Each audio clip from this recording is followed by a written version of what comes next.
프롤로그. 혹시 이런 생각을 해보신 적이 있으신가요? 꿈과 현실 사이에서 우리는 어디쯤에 서 있는 걸까요? 우리가 미쳤다고 부르는 사람들은 정말 미친 걸까요? 아니면 우리가 잃어버린 무언가를 여전히 붙잡고 있는 걸까요? 오늘 우리가 함께 들여다볼 책은 바로 이런 근본적인 질문들을 400년 전에 던진 작품입니다. 미겔 데 세르반테스의 돈키호테. 세계 문학사에서 가장 위대한 소설 중 하나로 꼽히는 이 작품은 단순히 한 미치광이 기사의 우스꽝스러운 모험담이 아닙니다. 그것은 인간 존재의 가장 깊은 곳을 들여다보는 거울이자 우리 시대에도 여전히 유효한 철학적 질문들의 보고입니다. 자, 그럼 함께 라만차 지방의 메마른 평원으로 떠나볼까요? 낡은 갑옷을 걸친 한 노인과 그의 뒤를 따르는 뚱뚱한 농부가 우리를 기다리고 있습니다. 1장. 한 시대의 종말, 그리고 탄생. 1605년 스페인 마드리드에서 한 권의 책이 출간됩니다. 제목은 재치 있는 시골 귀족 돈키호테 데 라만차. 저자는 당시 58세의 무명 작가 미겔 데 세르반테스였습니다. 이 책이 세상에 나온 시기를 이해하는 것은 매우 중요합니다. 왜냐하면 돈키호테는 한 시대의 종말을 목격한 작품이기 때문입니다. 16세기 후반에서 17세기 초의 스페인, 이른바 황금세기라 불리던 이 시기, 스페인은 겉으로는 찬란했지만 내부는 골마가고 있었습니다. 신대륙 발견으로 막대한 금과 은이 유입되었지만 정작 스페인 경제는 무너지고 있었죠. 끊임없는 전쟁, 종교재판소의 광기, 귀족들의 부패, 그리고 무엇보다 중세를 지탱했던 가치관의 붕괴. 특히 기사도 문화가 그랬습니다. 한때 유럽 사회의 이상이었던 기사도는 이제 시대착오적인 유물이 되어버렸습니다. 실제 기사들은 이미 사라졌고 남은 것은 허황된 기사도 소설들 뿐이었습니다. 아마디스 데 가올라 같은 책들은 불가능한 모험과 과장된 영웅담으로 가득했고 당시 사람들은 이를 탐독하며 현실을 외면했습니다. 바로 이런 배경 속에서 세르반테스는 기사도 소설을 풍자하기 위해 펜을 들었습니다. 하지만 그가 쓴 것은 단순한 풍자를 넘어서는 무언가였습니다. 세르반테스 자신의 삶도 비극적이었습니다. 그는 군인으로 참전해 레판토 해전에서 왼손을 잃었고 귀국길에 해적에게 붙잡혀 5년간 포로 생활을 했습니다. 여러 번의 탈출 시도는 모두 실패했고 가족의 몸값으로 겨우 풀려났죠. 돌아온 조국에서 그를 기다린 것은 가난과 무관심뿐이었습니다. 그는 세금 징수원으로 일하다 횡령 혐의로 감옥에 갇히기도 했습니다. 바로 그 감옥에서 그는 돈키호테의 구상을 시작했다고 전해집니다. 전쟁의 상처, 포로 생활의 절망, 귀국 후의 냉대. 이 모든 경험이 녹아들어간 작품이 바로 돈키호테였습니다. 현실의 냉혹함을 뼈저리게 체험한 사람만이 쓸 수 있는 이야기. 동시에 그 냉혹함 속에서도 이상을 포기하지 못하는 인간의 본성을 이해한 사람만이 그려낼 수 있는 인물. 그것이 바로 돈키호테였습니다. 2장, 이야기 속으로 한 남자의 광기 어린 여정. 자, 이제 이야기 속으로 들어가 보겠습니다. 라만차 지방의 어느 마을. 그곳에 알론소 키아노라는 이름의 몰락한 시골 귀족이 살고 있었습니다. 50세가 넘은 그는 마른 체격에 독서를 너무 좋아한 나머지 밤낮으로 기사도 소설에 빠져 지냈습니다. 아마디스의 모험, 팔메린의 용맹, 벨리아니스의 기적. 그는 이런 이야기들을 읽고 또 읽었습니다. 토지를 팔아 책을 사들였고 잠도 줄여가며 책 속 세계에 몰입했죠. 그러다 마침내 어느 날 그의 뇌가 말라버렸습니다. 아니, 더 정확히 말하면 새로운 세계로 열렸습니다. 그는 결심했습니다.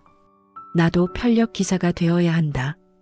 세상의 부조리를 바로잡고 약자를 보호하며 명예를 위해 싸워야 한다. 그는 증조부의 낡은 갑옷을 꺼내 닦았습니다. 헬멧은 부서져 있었지만 골판지로 명갑을 만들어 붙였습니다. 마구간의 늙은 말에게는 로시난테라는 이름을 지어주었죠. 이는 예전의 둔한 말이라는 뜻이었지만 그의 귀에는 고귀하고 웅장하게 들렸습니다. 그리고 모든 기사에게는 사랑하는 귀부인이 있어야 한다고 생각한 그는 이웃 마을의 평범한 농부딸 알돈사 로렌소를 둘시네아 델 토보소라는 이름으로 이상화했습니다. 그녀는 한 번도 그에게 말을 걸어본 적 없었지만 그의 상상 속에서 그녀는 세상에서 가장 고귀하고 아름다운 여인이 되었습니다. 마침내 어느 여름날 새벽 그는 출발했습니다. 돈키호테 대 라만차라는 새로운 이름으로 첫 번째 모험은 곧 시작되었습니다. 여관을 성으로 착각한 그는 여관 주인을 성주로 여기고 그에게 자신을 기사로 서임해달라고 요청했습니다. 여관 주인은 미친 노인을 재미있게 여겨 장난스럽게 의식을 치러주었죠. 그러나 그의 모험은 번번이 비극적이고 희극적인 결말을 맞았습니다. 한 상인 무리를 만났을 때 그는 그들에게 둘시네아가 세상에서 가장 아름답다고 인정하라고 강요했습니다. 거부하자 돌진했지만 로시난테가 넘어지는 바람에 그는 땅바닥에 처박혔고 상인의 하인에게 호되게 얻어맞았습니다. 결국 그는 동네 사람들에게 발견되어 집으로 실려왔습니다. 조카와 가정부는 그의 광기가 모두 기사도 소설 때문이라고 판단하고 그의 서재를 불태워버렸습니다. 신부와 이발사도 이를 도왔죠. 하지만 돈키호테의 열정은 꺾이지 않았습니다. 그는 두 번째 출정을 계획했고 이번에는 시종이 필요하다고 판단했습니다. 그래서 이웃의 가난한 농부 산초 판사를 설득했습니다. 산초는 정직하지만 단순한 사람이었습니다. 돈키호테는 그에게 섬의 총독자리를 약속했고 순진한 산초는 이 말을 믿고 당나귀를 타고 그를 따라 나섰습니다. 그리고 여기서 문학사에 길이 남을 명장면이 탄생합니다. 3장 풍차와 거인, 가장 유명한 오해. 둘은 라만차의 평원을 가로지르고 있었습니다. 메마른 땅, 뜨거운 태양, 그리고 지평선 너머로 보이는 30개 남짓한 풍차. 돈키호테의 눈에 그것은 풍차가 아니었습니다. 거대한 거인들이었습니다. 긴 팔을 휘두르며 위협하는 괴물들. 저것 보게 산초, 저기 30명이 넘는 거인들이 있지 않은가. 나는 저들과 싸워 이 세상에서 몰아낼 것이네. 산초는 황당해했습니다. 나리, 저건 거인이 아니라 풍차입니다. 저 긴 팔처럼 보이는 건 바람개비일 뿐입니다. 하지만 돈키호테는 듣지 않았습니다. 자네는 모험에 익숙하지 않아서 그러네. 저것들은 분명 거인이야. 두렵거든. 여기서 기도나 하고 있게. 나는 저들과 싸우러 가겠네. 그는 로시난테에게 박차를 가했고 창을 겨눈 채 돌진했습니다. 산초가 아무리 외쳐도 소용없었습니다. 도망치지 마라, 비겁한 놈들아. 단 한 명의 기사가 너희에게 도전하는 것이다. 바람이 풍차의 날개를 돌렸습니다. 돈키호테의 창이 날개에 부딪혔고 날개는 그를 공중으로 들어올렸습니다. 다음 순간 그는 로시난테와 함께 땅바닥에 굴러떨어졌습니다. 산초가 급히 달려왔습니다. 제가 말씀드렸잖습니까? 저건 풍차라고요. 돈키호테는 땅바닥에 쓰러진 채 말했습니다. 아니네, 산초. 저것들은 분명 거인이었어. 하지만 내 숙적인 마법사 프레스톤이 저들을 풍차로 변신시킨 것이야. 내게서 승리의 영광을 빼앗으려고 말이지. 이 장면은 오늘날까지 돈키호테의 상징이 되었습니다. 풍차에 돌진하다라는 표현은 이제 불가능한 일에 도전하는 순진함 혹은 어리석음을 의미하는 관용어가 되었죠. 하지만 이 장면을 단순히 미치광이의 착각으로만 볼 수 있을까요? 돈키호테는 풍차를 보지 못했습니다. 그는 거인을 보았습니다. 그에게 세상은 다르게 보였던 겁니다. 그는 자신이 보고 싶은 세상을 보았고 그 세상에서 용감하게 싸웠습니다. 어쩌면 우리 모두가 각자의 풍차를 향해 돌진하며 살고 있는 건 아닐까요? 다른 사람들의 눈에는 헛된 짓으로 보이는 우리의 꿈과 열정. 하지만 우리에게는 그것이 거인과의 싸움처럼 숭고하고 의미 있는 것들. 사장, 산초 판사, 현실의 목소리. 돈키호테를 이해하기 위해서는 산초 판사를 반드시 함께 봐야 합니다. 이 둘은 문학사에서 가장 완벽한 대비를 이루는 콤비입니다. 산초는 키가 작고 뚱뚱한 농부입니다. 글을 읽지 못하지만 민중의 지혜로 가득한 사람이죠. 그는 속담을 즐겨 사용하는데 때로는 상황에 맞지 않는 속담을 늘어놓아 돈키호테를 당황하게 만들기도 합니다. 산초는 이상이 아니라 현실을 추구합니다. 섬의 총독이 되겠다는 현실적 욕망 때문에 돈키호테를 따르지만 동시에 모험 중에 겪는 고통과 배고픔을 끊임없이 호소합니다. 나리, 저는 배가 고픕니다. 기사도는 좋지만 빈속에는 기사도도 소용없습니다. 하지만 흥미로운 것은 산초가 점차 변화한다는 점입니다. 처음에는 주인의 미친 짓을 그저 참아내던 그가 여정이 계속되면서 돈키호테의 세계관에 조금씩 영향을 받습니다. 2부에서 산초는 실제로 한 섬의 총독이 됩니다. 물론 이것은 귀족들의 장난이었지만 산초는 놀랍게도 훌륭한 통치자가 됩니다. 그는 민중의 상식과 선한 본성으로 현명한 판결을 내립니다. 한 에피소드에서 산초는 이렇게 말합니다. 저는 글을 읽지 못합니다. 하지만 옳고 그른 것은 압니다. 그것이면 충분합니다. 결국 산초는 총독 자리를 스스로 포기하고 돈키호테에게 돌아옵니다. 그는 깨달았습니다. 진짜 중요한 것은 권력이나 부가 아니라 자신의 주인과 함께하는 모험이라는 것을. 이 변화는 매우 의미심장합니다. 현실주의자였던 산초가 이상주의자가 되어가는 것. 반면 돈키호테는 점차 현실을 인식하기 시작합니다. 두 사람은 서로를 향해 걸어가고 있었던 겁니다. 세르반테스는 이 두 인물을 통해 말합니다. 순수한 이상도 순수한 현실주의도 완전하지 않다고. 진정한 지혜는 이 둘 사이에 어딘가에 있다고. 5장, 둘시네아, 존재하지 않는 완벽함. 돈키호테의 모험을 이끄는 또 하나의 중요한 요소가 있습니다. 바로 둘시네아입니다. 둘시네아 델 토보소. 돈키호테가 섬기는 이상적인 귀부인. 그는 그녀를 위해 싸우고 그녀의 이름으로 적을 물리칩니다. 모든 기사에게는 섬길 귀부인이 있어야 한다는 기사도의 전통을 따른 것이죠. 하지만 진실은 이렇습니다. 둘시네아라는 여인은 존재하지 않습니다. 실제로는 알돈사 로렌소라는 평범한, 아니 다소 거친 농부 딸이 있을 뿐입니다. 그녀는 돼지를 치고 마늘 냄새를 풍기며 남자들만큼이나 거칠게 말하는 여자였습니다. 돈키호테는 그녀를 멀리서 본 적은 있지만 단 한 번도 대화를 나눈 적이 없습니다. 그녀는 돈키호테의 존재조차 모릅니다. 그럼에도 돈키호테의 상상 속에서 둘시네아는 세상에서 가장 아름답고 가장 고귀하며 가장 완벽한 여인입니다. 그녀의 눈은 태양보다 빛나고 그녀의 머리카락은 금보다 아름답습니다. 2부에서는 더욱 흥미로운 상황이 벌어집니다.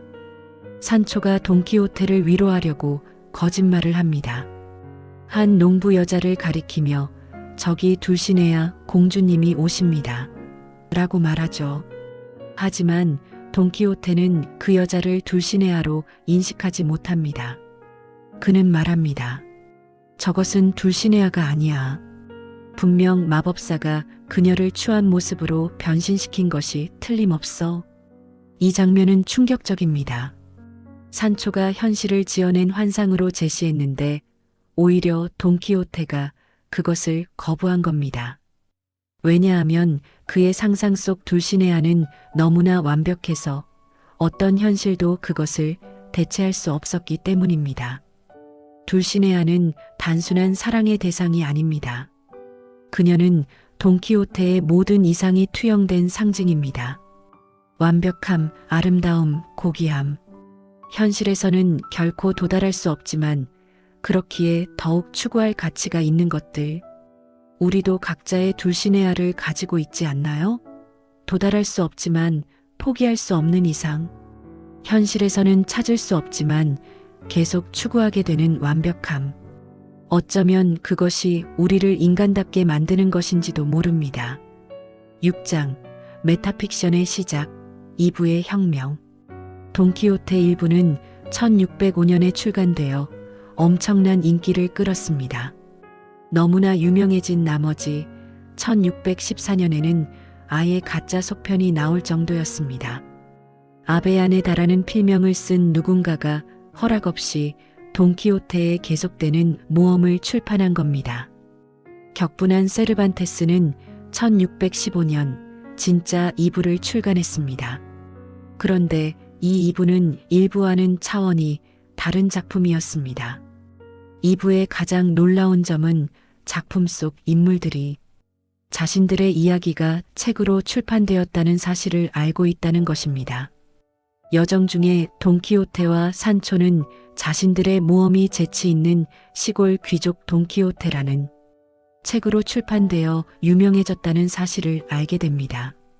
사람들이 그들을 알아보고 그들의 이야기를 이미 읽었다고 말합니다. 심지어 돈키호테는 가짜 속편에 대해서도 알게 되고 그 책의 내용이 거짓이라고 분노합니다. 그 책은 거짓말이야. 내가 그런 모험을 한 적이 없어. 이것은 문학사에서 혁명적인 순간이었습니다. 허구의 인물이 자신이 허구라는 사실을 인식하는 것. 책 속의 인물이 독자와 작가의 존재를 의식하는 것. 한 장면에서 돈키호테는 자신의 이야기를 쓴 작가가 누구냐고 묻습니다. 그리고 그 작가가 자신을 어떻게 묘사했는지, 사람들이 자신을 어떻게 평가하는지에 대해 관심을 가집니다. 사람들이 내 모험을 어떻게 생각하던가, 나를 용감한 기사로 여기던가 아니면 이는 현대 문학이 즐겨 사용하는 메타픽션 기법의 시초입니다. 작품이 스스로의 허구성을 드러내고 이야기와 현실의 경계를 흐리는 것. 400년 전 세르반테스가 이미 이것을 해낸 겁니다. 더 나아가 2부에서는 허구와 현실이 뒤섞입니다. 돈키호테의 팬이라고 주장하는 귀족들이 등장해 그를 초대합니다. 그들은 일부를 읽었기에 돈키호테의 착각을 알고 있고 그를 이용해 재미있는 장난을 칩니다. 그들은 하인들에게 명령해 정교한 연극을 만듭니다. 둘시네아가 마법에 걸렸다는 설정, 마법을 풀기 위한 퀘스트 등. 돈키호테는 이것이 진짜라고 믿지만 독자는 그것이 연극임을 압니다. 여기서 묘한 역설이 발생합니다. 누가 진짜 미친 사람일까요? 기사도를 믿는 돈키호테일까요? 아니면 한 노인을 가지고 잔인한 놀이를 즐기는 귀족들일까요? 7장 죽음과 각성, 가장 슬픈 결말. 모든 여정에는 끝이 있습니다. 돈키호테의 여정도 마찬가지였습니다. 2부의 끝에서 돈키호테는 한 기사와 결투를 벌입니다. 그 기사의 이름은 하얀 달의 기사. 사실 그는 돈키호테의 친구인 산손 카라스코였습니다. 그는 돈키호테를 집으로 돌려보내기 위해 기사로 분장한 것이었죠. 결투에서 진 돈키호테는 승자의 명령에 따라 1년간 고향으로 돌아가 기사 행세를 중단하기로 약속합니다. 고향으로 돌아온 돈키호테는 깊은 우울에 빠집니다. 모험이 끝났고 기사로서의 삶도 끝났습니다. 그는 병상에 누웠고 열병에 시달렸습니다. 그리고 어느 날 긴 잠에서 깨어난 그는 말합니다. 신께 감사드린다. 내 정신이 돌아왔다. 그는 자신이 돈키호테가 아니라 알론소 키아노라고 선언합니다. 기사도 소설은 모두 허무맹랑한 거짓말이었고 자신은 그 미친 환상에 사로잡혀 있었다고 고백합니다. 조카와 가정부는 기뻐했습니다. 산초는 슬퍼하며 외쳤습니다. 나리, 죽지 마십시오. 제발 일어나셔서 다시 모험을 떠나요. 혹시 둘시네아 공주님이 마법에서 풀려나 우리를 기다리고 있을지 누가 압니까? 하지만 돈키호테는 고개를 저었습니다. 이제는 그런 것들이 없다네, 산초. 나는 이제 제정신으로 돌아왔고 곧 죽을 것이네. 나는 더 이상 돈키호테가 아니라 알론소 키아노일 뿐이네. 그는 유언을 작성했습니다. 조카가 만약 기사도 소설을 읽는 남자와 결혼한다면 유산을 받을 수 없다는 조항까지 넣으면서요.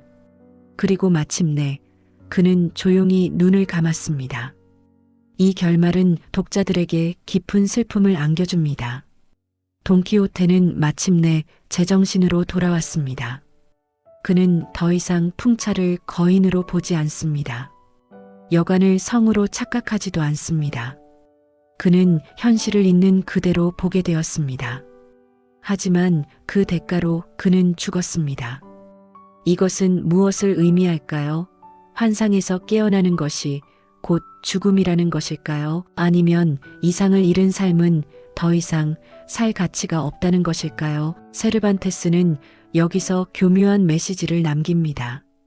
돈키호테는 죽었지만 그의 이야기는 영원히 살아남았습니다.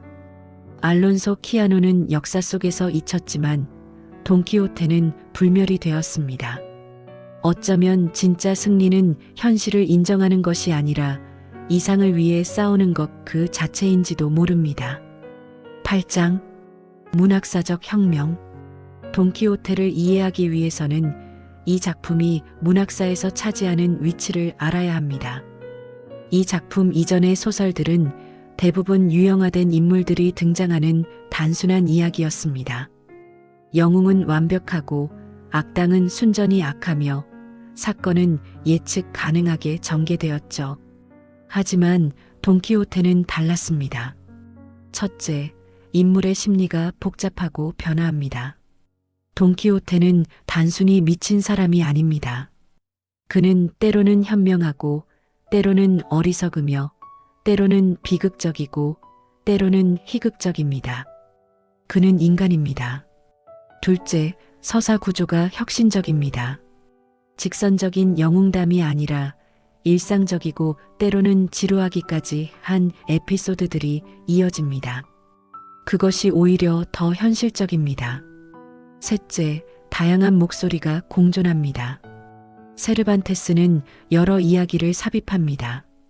여관에서 만난 사람들의 사랑 이야기, 목동들의 이야기, 포로의 이야기 등 이것은 마치 세상의 다양성을 반영하는 것 같습니다. 넷째, 앞서 언급했듯이 메타픽션적 요소가 있습니다. 작품 속 인물들이 자신들의 이야기가 책으로 출판되었음을 아는 것. 이것은 20세기에야 본격적으로 시도된 기법입니다. 이런 이유로 많은 문학평론가들은 돈키호테를 최초의 근대 소설이라고 부릅니다. 이후의 모든 소설은 어떤 면에서든 돈키호테의 영향 아래 있다고 할 수 있습니다. 톨스토이, 도스토옙스키, 플로베르, 멜빌, 디킨스. 위대한 소설가들 모두가 돈키호테를 읽었고 영향을 받았으며 존경을 표했습니다. 9장 오늘날의 돈키호테들. 400년이 지난 오늘 돈키호테는 여전히 우리와 함께 있습니다. 돈키호테적이라는 표현은 이제 하나의 형용사가 되었습니다. 불가능한 이상을 좇는 현실을 외면하는 순수하지만 어리석은 그런 의미로 쓰이죠. 하지만 우리는 돈키호테를 단순히 조롱하지 않습니다. 오히려 그를 사랑합니다. 왜일까요? 현대 사회는 극도로 합리적입니다. 모든 것이 비용과 효율로 계산됩니다. 우리는 현실적이어야 한다고 배웁니다. 꿈을 꾸되 이룰 수 있는 꿈만 꾸어야 한다고 배웁니다. 그런 세상에서 돈키호테는 해방구입니다. 그는 비효율적이고 비현실적이며 실패하지만 자유롭습니다. 그는 세상이 정해놓은 규칙에 순응하지 않습니다. 우리는 각자의 삶에서 풍차를 만납니다. 도전하기에는 너무 거대해 보이는 문제들, 다른 사람들이 불가능해라고 말하는 목표들. 돈키호테라면 어떻게 했을까요? 그는 창을 겨누고 돌진했을 겁니다. 실패할 것을 알면서도, 그리고 어쩌면 그 자세 자체가 승리인지도 모릅니다. 시도하지 않으면 실패도 없지만 승리도 없습니다. 돈키호테는 수없이 실패했지만 그는 매번 일어나 다시 도전했습니다. 에필로그. 자, 이제 우리의 여정도 끝나갑니다. 돈키호테는 죽었습니다. 하지만 그의 이야기는 살아있습니다. 여러분이 이 이야기를 듣는 지금 이 순간에도 어딘가에서 누군가는 돈키호테를 읽고 있을 겁니다. 그리고 그들은 질문할 겁니다. 자신이 어떤 사람인지, 자신이 좇는 것이 거인인지 풍차인지, 자신의 둘신해하는 누구인지, 마지막으로 세르반테스가 우리에게 남긴 가장 아름다운 문장을 함께 나누고 싶습니다. 너무 많은 제정신은 광기일 수 있고 가장 큰 광기는 있는 그대로의 삶에 복종하는 것이다. 여러분, 여러분의 풍차는 무엇인가요? 여러분의 로신한테는 어디 있나요? 여러분의 둘신해하는 누구인가요? 어쩌면 이 질문들에 대한 답을 찾는 것, 그것이 바로 우리의 모험인지도 모릅니다. 400년 전 라만차의 평원에서 시작된 여정은 아직 끝나지 않았습니다. 그것은 지금도 계속되고 있습니다. 우리 각자의 마음속에서 미겔 데 세르반테스의 돈키호테, 불가능한 꿈을 꾸는 모든 이들에게 바치는 영원한 이야기였습니다. 여러분, 오늘도 용감하게 여러분의 거인과 싸우시길, 그리고 넘어지면 다시 일어나시길. 돈키호테가 그랬던 것처럼. 끝까지 경청해 주셔서 감사합니다. 구독과 좋아요는 제작하는데 큰 힘이 됩니다.